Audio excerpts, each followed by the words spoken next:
What's up, everybody? It's your Commish here, bringing you a Week 13 matchup between myself and Ross. And this one went about as expected, right? This one was a complete blowout. I didn't have Kamara, I didn't have Waller, and even if I had him, it might not have mattered. Probably wasn't going to matter anyway, but it was ugly for me. Ugly for me.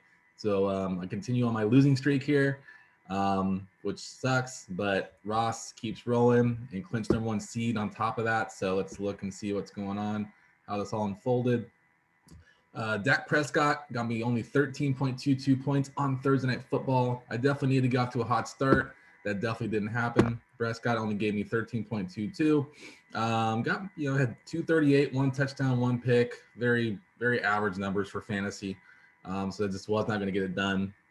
For Ross, Patrick Mahomes only got him 12.56 points. Mahomes definitely having a down season when it comes to putting up mega numbers in the fantasy department, even though his team is on like a 5-game win streak, the Chiefs, that is.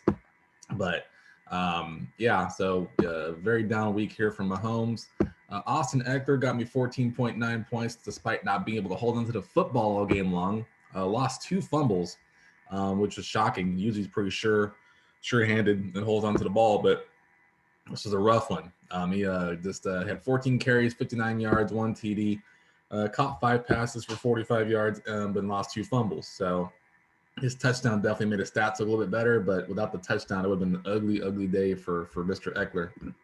Jonathan Taylor got 24.30 points. He was a complete animal, going completely bonkers against the terrible Texans defense. 24.3 points, 32 carries, 143, and 2 touchdowns. It was not even close. He just did whatever he wanted to do to the Texans in this complete massacre. And Boston Scott, who I thought, hey, he's sick going into the game, but they activated him. I thought he might get some run. They didn't have Jordan Howard, so he'd be splitting work with Miles Sanders. No.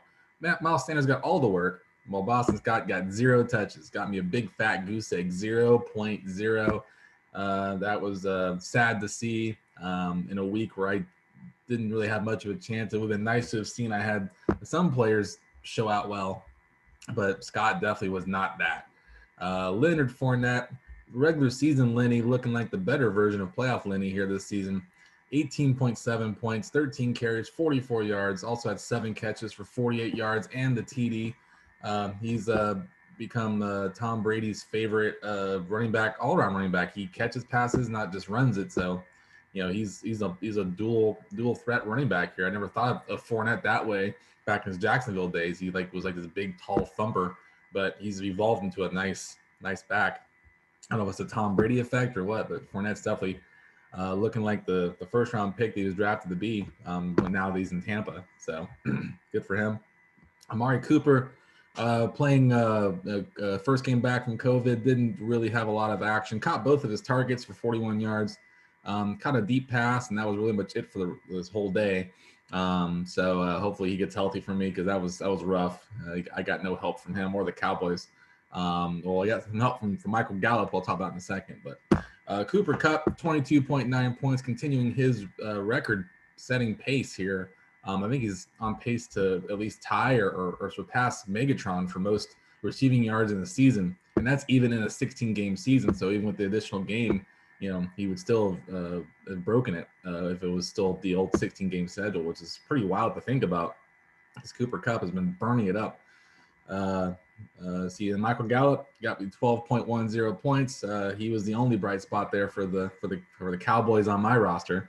Got 5 catches, 36 yards, and a touchdown. And then Devontae Smith, freshly traded for Devontae Smith, only got 2 catches for 15 yards for you, Ross. That's hopefully I think you're hoping for better weeks than that. But he's a rookie. Sometimes he's gonna have those big games. Sometimes he's gonna have like these really meh games. So, it's just a rough go for him there.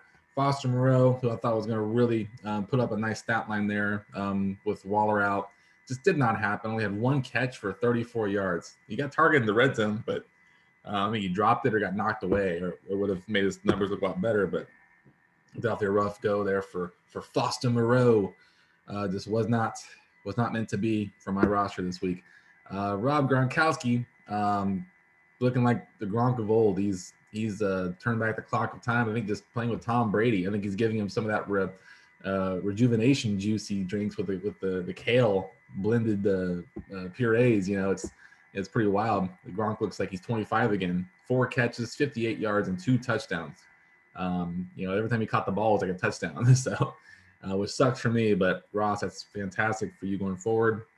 DK Metcalf had a better week than he had last week. I'll say that. He had 5 catches, 60 yards, couldn't get into the end zone. So very average day for him. Clyde Edwards-Helaire got 9.7 points in his return back to action. 14 carries, 54 yards, 3 catches for 28 yards. So he got some action in the passing game. That's good to see. Usually he just runs it between the tackles or he's in the run game. You know, he doesn't really get a whole lot of action receiving it. Michael Badgley, who I put in because of Tyler Bass, kicking him the wind up there in Foxborough. I didn't want to use him, so I just picked up Badgley last minute. Got me a 7 spot. You know, can't be too mad about that. Solid. Harrison Butker had a huge day there for you, Ross. 12 points, made all of his field goals automatic. Very fantastic day. And finally, the Rams defense got me a very solid spot there. Got me 10 points. Who I've since cut, had to clear some space. But they gave me a good performance on the way out. And then finally, the Patriot defense got 8 points for you there, Ross. So, Ross, congrats to you, man. You wrapped up the #1 seed. You're a beast. As you probably already know, you made all these trades and transactions. You're definitely the team to beat going forward. So you get just to kind of hang out, take it easy here for the next couple of weeks. You have no worries in the world. Just get to watch the rest of us kill each other off, so to speak, you know. So you'll enjoy your couple weeks here, just not having to worry about setting lineups and wins, losses, those types of things. And myself, I am in a tailspin. I've lost 5 straight games. I was 7-1. Now I'm 7-6. I don't know what's going on. So I definitely need to. I'm in a play in scenario now. I need to definitely win. Going up against Brian here. So we'll see if I can pull off the dub to save my season potentially. Yeah, I need to get on it. Hopefully I get Kamara healthy. That'd be helpful. All right, good job, Ross.